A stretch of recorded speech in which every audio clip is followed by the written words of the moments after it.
नमस्ते everyone, welcome to thinking bridge. और आज हमारे साथ हैं केतन लड्डा।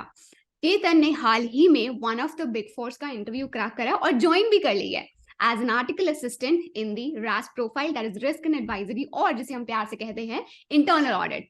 तो आइए उनका एक्सपीरियंस पूरा सुनते हैं कि कैसा उनका इंटरव्यू एक्सपीरियंस था, उनकी सीए जर्नी के बारे में जानते हैं, क्या अप्स और डाउन्स आए, सारी केतन की जुबानी। Welcome to the show Ketan, we are so happy to have you here. Please introduce yourself. अपनी सीए जर्नी कैसे शुरुआत हुई उसके बारे में थोड़ा बात करो। Thank you, ma'am. Thank you for such a warm welcome. So I'm Ketan Ladda. I'm from Hyderabad, and मैंने अपनी जर्नी 12th के साथ ही स्टार्ट कर दी थी। 12th और सीए फाउंडेशन साथ में दिया था।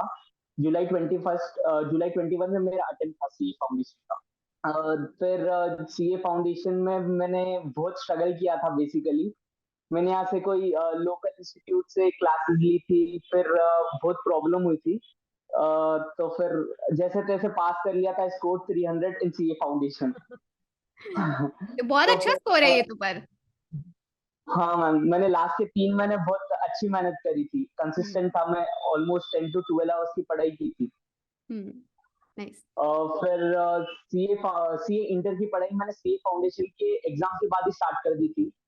I didn't wanted to waste my time जब तक रिजल्ट्स आएंगे। सो सीए इंटर ग्रुप 1 मई 22 में दिया था और ग्रुप 2 नवंबर 22 में दिया था।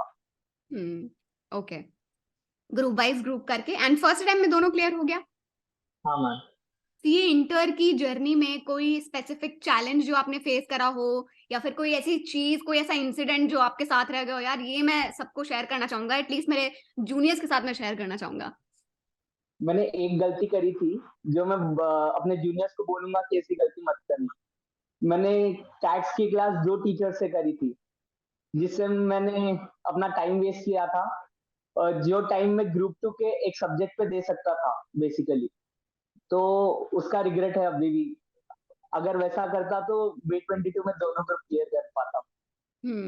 राइट, बट कोई बात नहीं यार, रिग्रेट्स नहीं होने चाहिए। शायद उस टाइम कुछ और हो जाता, कि अभी जो है एकदम बेस्ट केस सिनेरियो आपके साथ हुआ है। बहुत ही बढ़िया। जी मैम, थैंक यू। अच्छा, तो केतन अब बात करते हैं कि यार ये मतलब ठीक है, एग्जाम्स हो गए, राइट, उसके बाद थोड़ा कॉन्फिडेंस भी होगा कि हो जाएगा। How did you start your preparation for interview for big four? और ये दिमाग में कैसे आया कि यार बिग फोर ज्वाइन करना है? आपने ये क्यों सोचा कि यार मैं कोई मिड साइज फर्म ज्वाइन कर लेता हूँ, मुझे मुझे कहने को जैसे बोलते हैं ना, ओवरऑल एक्सपोजर मिलेगा, या फिर एक स्मॉल साइज फर्म में कर लेता हूँ। ये बिग फोर का ड्रीम कब देखा आपने? बिग फोर का ड्रीम सीए ज्वाइन करने के पहले से ही था कि मैं रिसर्च करता था सीए कैसा होता है, लाइक क्या क्या चैलेंजेस फेस करने पड़ते हैं। यूट्यूब पे बहुत चीजें अवेलेबल थी जब सीए ज्वाइन करने के पहले ही। तो बिग फोर का नाम सुना था, एवरीवन वाज लाइक मुझे बिग फोर ज्वाइन करना है। सो मेरा था कि मुझे भी बिग फोर ही ज्वाइन करना है। मुझे अच्छा एक्सपोजर चाहिए, मुझे बड़े क्लाइंट्स के साथ काम करना है। So I joined Big Four. I thought of joining Big Four there.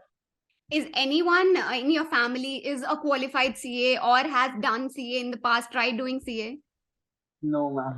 क्या बात है, मतलब टोटली एक जो है सेल्फ आपने रिसर्च करके, खुद से रिसर्च करके अंडरस्टैंड करा पूरे पूरे करियर ट्रैजेक्टरी को, पूरे प्रोफेशन को। That's a very that's very impressive. जी मैम। क्योंकि यूजुअली जैसे हमारी सी कम्युनिटी में होता है ना यार, गाइडेंस नहीं होती है, वो नहीं होता है, बट जैसे कहते हैं जहां चाह वहां रहा, तो वो वाला चीज का बहुत ही बेहतरीन एग्जांपल है कि हाँ, सोचा था कुछ बढ़िया करना है, सीए में टॉप पे कैसे पहुंचना है, तो फिर जो आपने उसी तरीके से अपनी सोच रखी स्टार्टिंग से। That's a very very impressive thing. अच्छा, तो उसके बाद जो है लाइक अब ठीक है, सीए इंटरमीडिएट के एग्जाम्स हो गए, थोड़ा सा लगा था कि थोड़ा सा भी रिजल्ट इधर उधर होगा, डाइसी लगा था क्या? पढ़ना शुरू किया था कि नहीं? पढ़ना तो शुरू नहीं किया था। एफएम का पेपर खराब गया था डेफिनेटली, अच्छा, बट 50 स्कोर कर लिया था एफएम के पेपर में। 50 is also very good score. अच्छा, जी तो मैम। फिर उसके बाद इंटरव्यू के लिए कैसे प्रिपरेशन करा आपने? What all things did you do during that 2 month period that you had in your hand? आपने कैसे अपने टाइम को प्रोडक्टिवली यूटिलाइज करा? बिकॉज आई बिलीव जो लोग ये आगे वीडियो देखेंगे उनके लिए ये जानना बहुत ज्यादा इंपॉर्टेंट है कि इंटरमीडिएट के एग्जाम्स देने के बाद वो 2 महीने या फिर 1.5-2 महीना जो भी है उसको बहुत अच्छे तरीके से आप यूटिलाइज कर सकते हो, उसमें बहुत चीजें आप सीख सकते हो एंड एक हेड स्टार्ट ले सकते हो अपनी आर्टिकलशिप की जर्नी की तरफ। तो एग्जाम के पहले से ही रजिस्ट्रेशन स्टार्ट हो जाते हैं आईटीओसी ट्रेनिंग के लिए। Yeah. तो मैंने बिना टाइम वेस्ट करे 17 को एग्जाम्स हो गए थे और मैंने 21 से आईटीओसी ट्रेनिंग ज्वाइन कर लिया था। और फिर मैंने नीरज अरोरा सर के सीए टॉक्स में थिंकिंग ब्रिज के बारे में सुना था, ऑडिट मास्टर क्लास के बारे में सुना था। तो मैंने गूगल पे जाके सर्च किया what is this thinking bridge, क्या प्लेटफॉर्म है बेसिकली। तो वहाँ पे एक क्या बोलते हैं advertisement of this interview and placement master class था। तो मैंने जाके देखा क्या है, क्या सेशंस है, what is it about. So I thought of joining it and from 14th I guess 14th I joined it. या 14 को हमारा बैच स्टार्ट हुआ था, live interview and placement master class, जिसमें हमने पूरे तरीके से इंटरव्यू के लिए कैसे प्रिपेयर करना है, right from making your resume to preparing for group discussion to how to reaching out people on LinkedIn to preparing for interview, वो सारी चीजें हमने कवर करी थी, and not only just like the soft side of things but the technical side of things as well, wherein we talked about technical aspects of auditing, internal audit, GST, FDD, like financial due diligence, transfer pricing. So कैसे मन में कैसे आया कि यार कुछ करके देखता हूँ, ऐसा लगा नहीं कि हाँ यार चिल मार लेता हूँ, अभी तो बहुत टाइम पड़ा है, आराम से प्रिपेयर कर लूंगा? नहीं, बिग फोर का सपना था तो आई वाज लाइक बैठना नहीं है, कुछ ना कुछ करना पड़ेगा, प्रिपेयर करना पड़ेगा अभी से ही। तो मैंने एचआर राउंड के लिए स्पेसिफिकली प्रिपेयर किया था और अपने लिंक्डइन प्रोफाइल को अच्छा बनाने के लिए प्रिपेयर किया था, अपने रेज्यूमे को अच्छा बनाने के लिए प्रिपेयर किया था। सो क्या क्या चीजें आपको सीखने को मिली, अगर आप थोड़ा सा ऑडियंस के साथ शेयर करना चाहो तो? And did you like really find it helpful and did it help you in cracking your interview for EY? Definitely ma'am, like जो लिंक्डइन वाला सेशन था मेनली उसी ने तो मुझे हेल्प किया ईवाई में जाने के लिए। अच्छा, मैंने पूरा अपना प्रोफाइल स्ट्रॉन्ग किया। हाँ, या आई वाज आस्किंग, पूरा प्रोसीजर बताओ, कैसे कैसे कैसे जो है आपने स्टेप्स फॉलो करे, कैसे जो है फिर फाइनल कॉल आया, लाइक स्टोरी की तरह बताओ ना पूरा। जी मैम, जैसे मैंने लिंक्डइन पे अप्लाई किया था, मैंने पोस्ट देखा था, not of connection of mind but someone others. आपको लिंक्डइन का एल्गोरिथम तो आपको डेफिनेटली जानते होंगे, आपने मुझे सिखाया। सो मैंने उनका पोस्ट देखा और तुरंत अप्लाई कर लिया था। लाइक 10 बजे अप्लाई करा, 11:15 को मुझे मैसेज आता है व्हाट्सएप पे कि 3 PM को इंटरव्यू के लिए आना है आपको। ओके, आजकल बिग फोर वाले भी मतलब WhatsApp as a tool of communication use करने लग गए हैं। Yes ma'am. तो मुझे 11:15 बजे मैसेज आता है कि 3 PM आपका इंटरव्यू है, आपको कैसा भी आना होगा अगर आपको इंटरव्यू देना है। हम्म तो पहले तो वो मैसेज देख के मुझे पता नहीं था कि मैं खुश हूँ या पैनिक करूँ या क्या क्या करूँ, क्योंकि मेरी टेक्निकल साइड की प्रिपरेशन थोड़ी इधर उधर थी, थोड़ी वीक थी मेरी प्रिपरेशन, बिकॉज मैंने May 22 में अपना अटेम्प्ट दिया था। तो मेरी टैक्स की और की प्रिपरेशन इतनी मतलब अच्छी नहीं थी जब तक। yeah. तो मैंने मैं इंटरव्यू देने के लिए 1 बजे निकल गया था। अच्छा, आपका ऑन द एंड प्रेमाइसेस था आपका इंटरव्यू? हाँ, वॉक इन ओह, इंटरव्यू था। Okay okay. तो इतना बड़ा ऑफिस देख के और पैनिक करने लग जाता है हाँ, आदमी। फिर मैं इंटरव्यू देने के लिए गया, वहां पे 3-4 लोग और बैठे थे, सब डरे हुए थे। बट जो इंटरव्यूअर्स थे काफी फ्रेंडली थे, उन्होंने काफी अच्छा माहौल क्रिएट किया था, लाइक फ्रेंडली एटमॉस्फेयर क्रिएट किया था। पहले बच्चे को कूल डाउन किया था, सेटल डाउन किया था। फिर उन्होंने क्वेश्चंस पूछे। ही आज लाइक आपको कौन से सब्जेक्ट में इंटरेस्ट है। तो उसकी उसी सब्जेक्ट से बच्चे को क्वेश्चन पूछे इंटरव्यू में।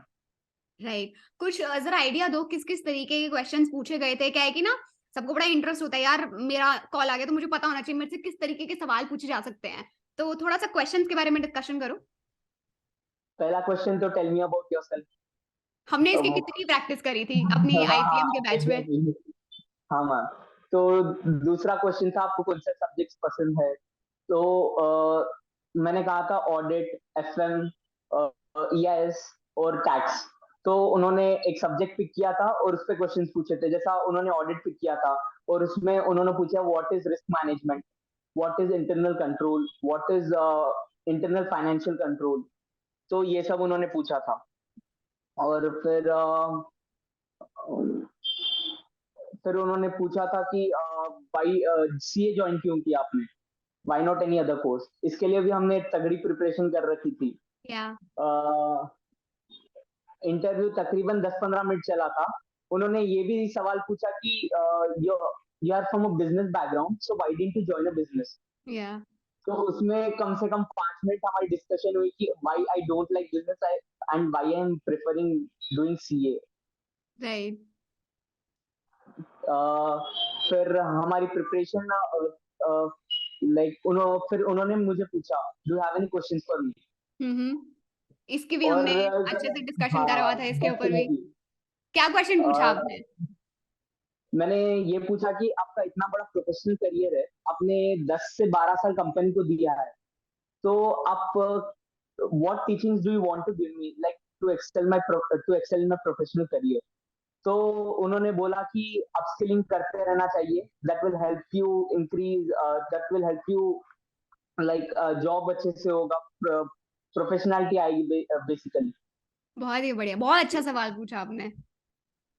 ये भी आप ही के ये भी आप ही ने मुझे बताया था मैम। हाँ। लाइक आप इंटरव्यू मॉक इंटरव्यू सेशंस लेते हो ना, तो वहीं से देखा था ये क्वेश्चन। तो राइट। यही क्वेश्चन मैंने इंटरव्यूअर से पूछा था। अच्छा, टेक्निकल साइड पे फिर ये तो एचआर राउंड हो गया, इसी में टेक्निकल पूछा था या उसका अलग राउंड हुआ था? हाँ मैम, 2 राउंड्स हुए थे, दोनों में टेक्निकल और एचआर का मिक्स था। मिक्सचर था। राइट। एक आई हाँ। थिंक जो है मतलब एचआर के साथ हुआ होगा, एक शायद डायरेक्टर के साथ हुआ होगा, एक पार्टनर के साथ हुआ होगा। एक सीनियर मैनेजर के साथ हुआ और एक डायरेक्टर के साथ हुआ, हाँ। Because partner was busy with someone else interview या actually. Okay okay. Technical questions के अराउंड क्या क्या टॉपिक्स पूछे थे, उसका थोड़ा आइडिया दो। करंट अफेयर्स थे या फिर स्पेसिफिकली ऑडिट के थे? केस स्टडी बेस्ड पूछा था कि जोमेटो में ऐसा ऐसा हुआ तो आप क्या करोगे। बहुत ओके। बेसिक सी केस स्टडी थी। और फिर लाइक थोड़े टेक्निकल एस्पेक्ट्स पूछे थे, इंटरनल कंट्रोल बताओ, इंटरनल फाइनेंशियल कंट्रोल बताओ, ईआरएम क्या है, ईआरपी क्या है। So they asked about it. Okay. So do you think कि ऑडिट मास्टर क्लास जो आपने एनरोल किया था उसमें did it help you in the technical aspect of this interview? Definitely ma'am. Like उन्होंने पूछा था हाउ 4 की पॉइंटर्स बताओ जो तुमने ये मास्टर क्लास से सीखे थे। ओह तो मैंने ओके। उन्हें बताया, मैंने वर्क पेपर डॉक्यूमेंटेशन सीखा है, मैंने लाइक सब्सटैंटिव प्रोसीजर्स कैसे होते सीखा है, मैंने सैंपल वेरिफिकेशन सीखा है, मैंने कंट्रोल टेस्टिंग सीखी है। लाइक हम्म। 5 मिनट उस पे भी चला था discussion. Like interview placement master class में क्या सीखा, मैंने ये सब रेज्यूमे में मेंशन कर रखा था। तो आई थिंक उसी बेसिस पे मुझे वो उन्होंने मुझे सेलेक्ट किया था। It या has a strong position in my resume. It had a strong position in my resume. बहुत ही ज्यादा बढ़िया, and thank you so much for sharing this genuine feedback. It really मतलब मेक्स मी तो so overwhelm कि genuinely we were able to help you in achieving this goal of yours, जो मतलब एक ड्रीम था ना कि हाँ जाना ही जाना है। मतलब जैसे होता है ना आपकी प्रोफेशनल जर्नी में we were able to contribute something that's such a like good feeling. So thank you. जी जी। अच्छा केतन, अभी आप बताओ कि जो लोग अभी करंटली इंटरव्यू के लिए प्रिपेयर कर रहे हैं या फिर आगे फ्यूचर में प्रिपेयर करेंगे, तो उनके साथ आप कुछ Ketan specific tips and tricks share करो जो कि शायद आपको लगता है यार ये तो सबको हेल्प करेगा, एंड यू जो लगता है कि शायद आपने शायद वहां गड़बड़ कर दी होगी, या फिर इन जनरल कुछ ऐसे लेसन, ऐसी टिप्स जो आप सबके साथ शेयर करना चाहोगे। लाइक कुछ सब्जेक्ट जो आपको ज्यादा इंटरेस्ट है उसमें आप कॉन्सेप्ट अच्छे से पढ़ के जाओ, and basically be confident. Like technical 19-20 भी होगा तो चलेगा, बट वो कॉन्फिडेंस देखते हैं और बच्चे की जील टू लर्न देखते हैं। लाइक बच्चे को पढ़ने की इच्छा है या नहीं। मैंने उनको ये बताया था कि मुझे आगे पावर बीआई का कोर्स करना है, मुझे बेसिकली पावर बीआई करना है, ऑल्ट्रिक्स करना है, और फिर मुझे बेसिकली अपस्किल करते रहना है खुद को। तो उन्होंने मुझे इस बेसिस पर भी सेलेक्ट किया है, वो ये भी देखते हैं। राइट। सो या any lessons that you want to share, like ये मतलब सवाल था कि आप फॉर एग्जांपल आप किसी को सजेस्ट कर रहे हो कि यार कोई, मैं फॉर एग्जांपल मैं हूं केतन, यार मेरा ना इंटरव्यू है one of the big force में, मैं कैसे प्रिपेयर करूं, मुझे सजेस्ट करो Ketan, how should I prepare? पहले तो interview placement master class join करो, डेफिनेटली, बिकॉज बहुत हेल्प किया था मास्टर क्लास में मुझे। और पता चलता है कि क्या क्या क्वेश्चंस पूछेंगे, और बेसिकली मोस्टली वहीं से क्वेश्चंस आते हैं। राइट, मतलब जो हमारी अगर इंटरव्यू चीट शीट है वो डेफिनेटली एक चीट शीट ही है जहां हमें पता चलता है कि किस तरीके के क्वेश्चंस पूछे जाएंगे और कैसे उनके आंसर्स प्रिपेयर करने हैं। अपनी लिंक्डइन प्रोफाइल को स्ट्रॉन्ग करो, अपने रेज्यूमे को अच्छा बनाओ, that's the thing. Right, awesome. So thank you so much Ketan, बहुत अच्छा लगा आपसे बात करके, ऐसे दिल एकदम खुश सा हो गया। सो thank you so much for doing this, thank you so much for sharing your genuine feedback, मतलब बहुत ही ज्यादा खुशी हो रही है, and I am so proud of you that you know had this dream in your mind from the very start and you were able to achieve this goal. So really proud of you. ऐसे ही मतलब मेरी best wishes आपके साथ है, and I really hope that you keep growing in this profession, and मतलब not just like stay नहीं करना है यहाँ पर, और भी जो भी challenges आगे आएंगे, just take them head on and like become the better version of yourself every day. Yes, ma'am. Thank you, ma'am. Thank you for having me here. All the best, Ketan. Bye bye, take care. Thank you, ma'am.